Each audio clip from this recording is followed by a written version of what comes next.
क्या आपने कभी सोचा है उस जादुई संभावना के बारे में कि क्या हम आयरन या लेड जैसी ऑर्डिनरी मेटल्स से, जो हमारे आसपास प्रचुर मात्रा में मौजूद हैं, गोल्ड बना सकते हैं? क्या यह संभव है कि हम साधारण चीजों को असाधारण में बदल दें? हजारों सालों से इस सवाल ने इंसानों को अट्रैक्ट किया है। यह एक ऐसा रहस्य है जिसने पीढ़ियों को मोहित किया है। किंग मिडस से लेकर, जिसकी छुअन से सब सोना बन जाता था, सीक्रेटिव एल्केमिस्ट्स तक, जिन्होंने धातुओं को बदलने की कोशिश की, कई लेजेंड्स इससे इंस्पायर हुए हैं। यह एक शाश्वत खोज है जो हमारी कल्पना को उड़ान देती है। इमेजिन कीजिए, अगर हम गोल्ड बना पाते। सोचिए उस दुनिया के बारे में जहां सोना इजी से उपलब्ध हो, हमारी पूरी इकोनॉमी और वैल्यू का सेंस रातों रात बदल जाता। धन का वितरण, व्यापार के तरीके, सब कुछ नया हो जाता। लेकिन क्या यह पॉसिबल है? क्या यह सिर्फ एक सपना है या वास्तविकता बनने की क्षमता रखता है? क्या कोई हिडन साइंस या टेक्नोलॉजी है जो अभी तक हमारी समझ से परे है, जो इस ट्रांसफॉर्मेशन को अनलॉक कर सकती है? क्या विज्ञान के पास इसका जवाब है? आज हम इस एंशिएंट क्वेस्ट के पीछे की, सदियों पुरानी खोज के पीछे की मिथ और रियलिटी को एक्सप्लोर करेंगे। हम सच्चाई की तलाश में निकलेंगे। हम एंशिएंट स्टोरीज से लेकर, पुरानी कहानियों और मिथकों से लेकर, मॉडर्न फिजिक्स की फ्रंटियर्स तक, आधुनिक मटेरियली की सीमाओं तक जाएंगे और यहां तक कि स्टार्स के हार्ट तक भी ट्रेवल करेंगे। क्योंकि सोना तो तारों में ही बनता है। गोल्ड का अट्रैक्शन सिर्फ वेल्थ से ज्यादा है। यह सिर्फ धन दौलत की बात नहीं है। यह अमृता, प्योरिटी और हमारी डीपेस्ट एस्पिरेशंस के बारे में है। यह हमारी गहरी इच्छाओं और सपनों का प्रतीक है। इंडिया में गोल्ड जिंदगी के हर पहलू में शामिल है। यह हमारी संस्कृति का अभिन्न अंग है, जन्म से लेकर अंतिम संस्कार तक। यह हमारे जीवन की शुरुआत और अंत दोनों का साक्षी है। गोल्ड बनाने की क्वेस्ट को समझने के लिए, इस खोज के महत्व को जानने के लिए, हमें पहले यह समझना होगा कि हम इसे इतनी डीपी से क्यों चाहते हैं। यह सिर्फ एक धातु नहीं है, यह हमारी भावनाओं से जुड़ा है। यह जर्नी सिर्फ मेटलर्जी के बारे में नहीं है। यह सिर्फ धातुओं के विज्ञान तक सीमित नहीं है। यह प्रॉस्पेरिटी और मीनिंग के लिए मानवीय खोज के बारे में है। यह समृद्धि और अर्थ की तलाश है जो हमें हमेशा प्रेरित करती है। आइए ये एक्सप्लोर करके शुरू करें। इस रोमांचक यात्रा की शुरुआत करें कि गोल्ड हमारे दिलों और कल्चर पर इतनी पावरफुल ग्रिप क्यों रखता है। क्यों सोना हमारे दिलों में इतनी डीपी से बसा है। इंडिया में गोल्ड सिर्फ एक मेटल नहीं है, यह उससे कहीं बढ़कर है। यह भारतीय संस्कृति की नसों में बसा हुआ है। यह एक ऐसी विरासत है जो पीढ़ी दर पीढ़ी चली आ रही है और आज भी उतनी ही महत्वपूर्ण है जितनी पहले थी। यह एक इमोशन है, प्रॉस्पेरिटी का सिंबल है। यह खुशियों का प्रतीक है, समृद्धि का वादा है और एक बेहतर भविष्य की उम्मीद है। गोल्ड सिर्फ एक आभूषण नहीं है, यह एक भावना है जिसे हर भारतीय महसूस करता है और एक सेक्रेट ट्रेडिशन है।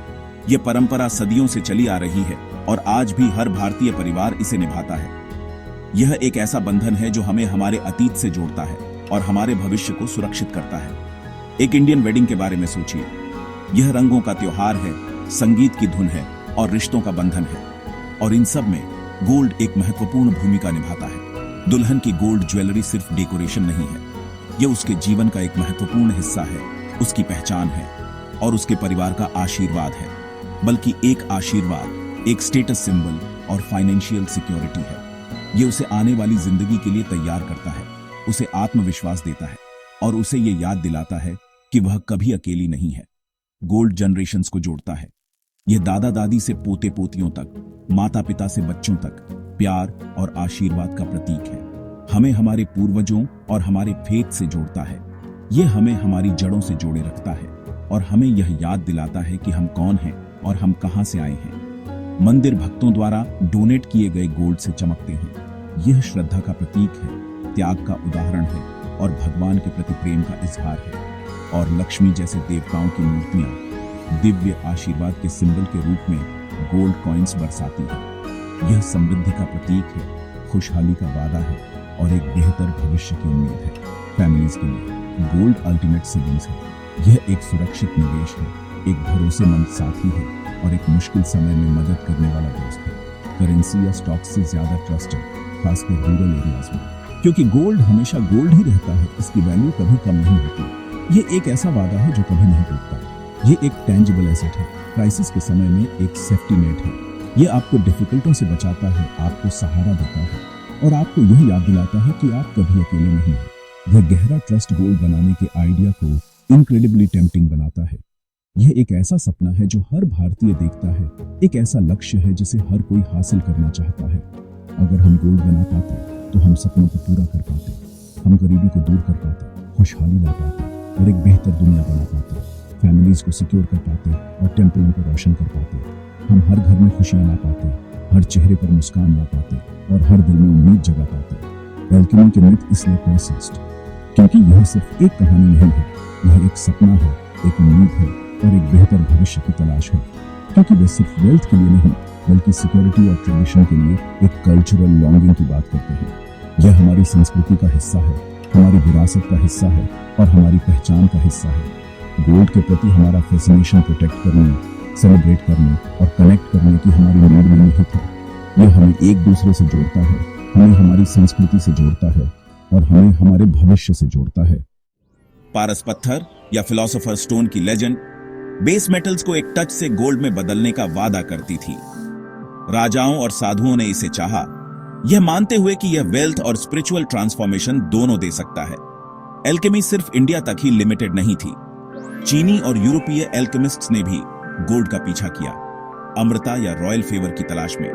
उनके एक्सपेरिमेंट्स भले ही गुमराह करने वाले थे, मॉडर्न केमिस्ट्री की लेड द फाउंडेशन। पारस पत्थर का असली लेसन यह है कि ट्रू वेल्थ गोल्ड में नहीं बल्कि विजडम और कंटेंटमेंट में मिलती है। यह मिथ इसलिए बनी रहती है क्योंकि यह ट्रांसफॉर्मेशन की हमारी इच्छा को दर्शाती है, भौतिक और आध्यात्मिक दोनों। लेकिन गोल्ड को सही मायने में समझने के लिए हमें मिथ को पीछे छोड़कर एटम्स के साइंस को देखना होगा। गोल्ड का असली सीक्रेट मैजिक में नहीं बल्कि मैटर के हार्ट में है। गोल्ड की आइडेंटिटी उसके एटॉमिक स्ट्रक्चर से आती है, स्पेशली उसके 79 प्रोटॉन से। एल्केमिस्ट्स ने लेड को गोल्ड में बदलने की कोशिश की, लेकिन सिर्फ न्यूक्लियर रिएक्शंस ही एक एटम के कोर को बदल सकते हैं। ऐसे ट्रांसफॉर्मेशन के लिए बहुत ज्यादा एनर्जी की जरूरत होती है, जो किसी भी एंशिएंट मेथड से कहीं ज्यादा है। गोल्ड अर्थ पर नहीं बनता है, यह न्यूट्रॉन स्टार्स के कॉस्मिक कोलिजन में बनता है, किलोनोवास नामक एक्सप्लोजन्स में। अरबों साल पहले यह स्टारडस्ट हमारे प्लेनेट का हिस्सा बन गया। हमें आज जो गोल्ड मिलता है वह इन एंशिएंट कॉस्मिक इवेंट्स का एक अवशेष है। आपके पास गोल्ड का हर एक पीस एक स्टार के एक्सप्लोसिव पास्ट का एक टुकड़ा है। मॉडर्न साइंस ने वह हासिल कर लिया है जो कभी कल्पना से परे था। आज हमारे पास वह क्षमता है जो कभी एल्केमिस्ट्स का सपना हुआ करती थी, जिसका एल्केमिस्ट्स ने सिर्फ सपना देखा था। सदियों से वे बेस मेटल्स को गोल्ड में बदलने की कोशिश करते रहे। न्यूक्लियर ट्रांसम्यूटेशन, यह वह प्रोसेस है जिससे यह संभव हुआ है। पार्टिकल एक्सीलरेटर्स का यूज करके हम एटम्स के साथ छेड़छाड़ कर सकते हैं।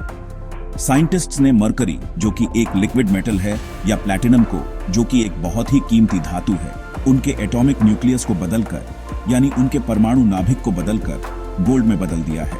यह एक अद्भुत वैज्ञानिक उपलब्धि है।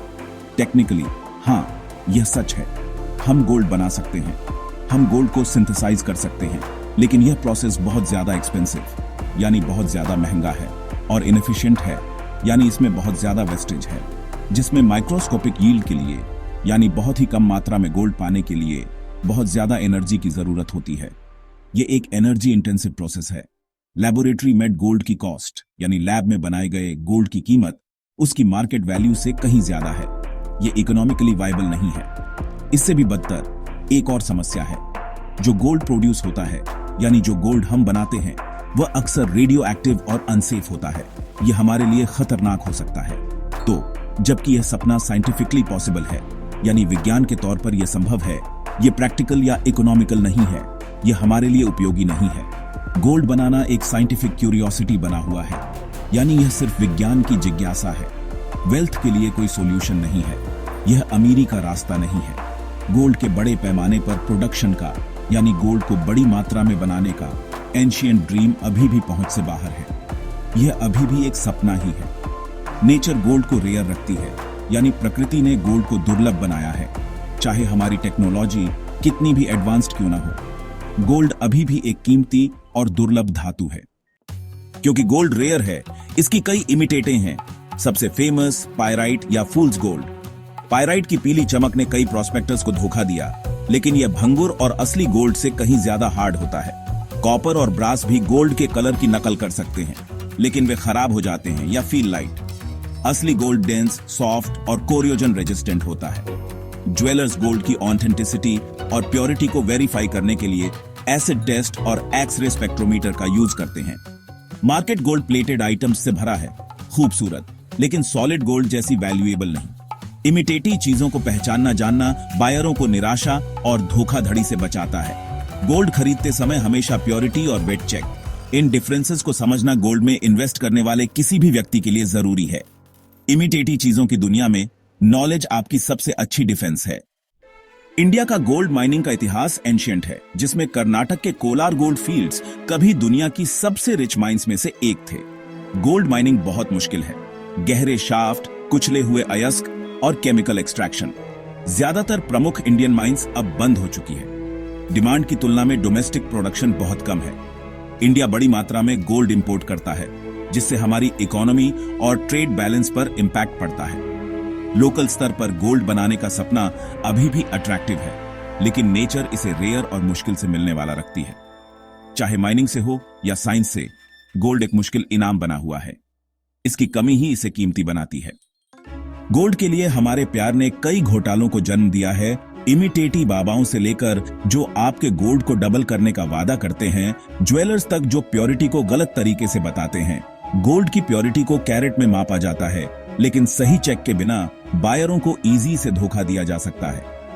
Bureau of Indian standards BIS hallmark gold की ऑथेंटिसिटी और प्योरिटी की गारंटी देता है। हमेशा BIS हॉलमार्क वाली ज्वेलरी और एक डिटेल्ड बिल पर जोर दें। उन ऑफर्स से सावधान रहें जो सच होने के लिए बहुत अच्छे लगते हैं। वे आम तौर पर होते हैं। गोल्ड मार्केट में नॉलेज और विजिलेंस आपकी सबसे अच्छी प्रोटेक्शन है। ट्रस्ट करें, लेकिन हमेशा वेरीफाई करें। गोल्ड में, जैसे जिंदगी में, सत्य जानकारी पूर्ण और सतर्क रहने में निहित है। क्या हम दूसरे मेटल से गोल्ड बना सकते हैं? टेक्निकली हाँ, लेकिन किसी भी प्रैक्टिकल या अफोर्डेबल तरीके से नहीं। एल्केमिस्ट्स का सपना एक मिथ बना हुआ है। गोल्ड की सच्ची कहानी कॉस्मिक और रेयर है। इसकी वैल्यू इसकी कमी, सुंदरता और इसे हासिल करने के लिए आवश्यक बहुत ज्यादा एफर्ट से आती है। अगर गोल्ड बनाना आसान होता तो यह अपनी स्पेशल स्टेटस लूज।